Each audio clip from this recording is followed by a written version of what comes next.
একটা ছোট শহরে একজন গরিব যুবক থাকত। তার নাম ছিল আহমদ। তার কাছে না ছিল টাকা, না ছিল বড় সুযোগ, কিন্তু ছিল শুধু একটাই জিনিস: আল্লাহর উপর অটল বিশ্বাস। আহমদ প্রতিদিন সকালে উঠে কাজ খুঁজতে বের হতো। কখনো কাজ পেত, কখনো পেত না।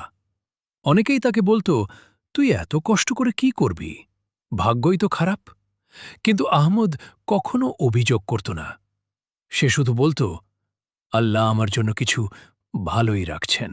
একদিন খুব বড় ঝড় শুরু হলো শহরে। সবাই নিরাপদ জায়গায় চলে গেল। আহমদ তখন রাস্তায় আটকে গেল। কোনো আশ্রয় ছিল না। সে একটা পুরনো মসজিদের পাশে দাঁড়িয়ে পড়ল নামাজে। চোখে পানি, হৃদয়ে দোয়া।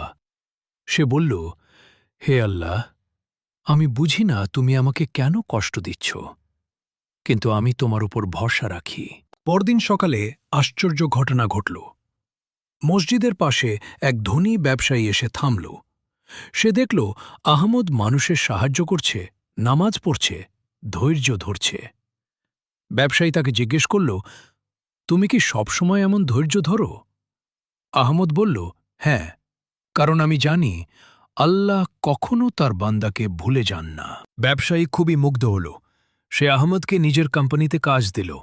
শুধু তাই না, ধীরে ধীরে তাকে বড় দায়িত্বও দিল। কয়েক বছর পর আহমদ হয়ে গেল সেই শহরের একজন সফল মানুষ।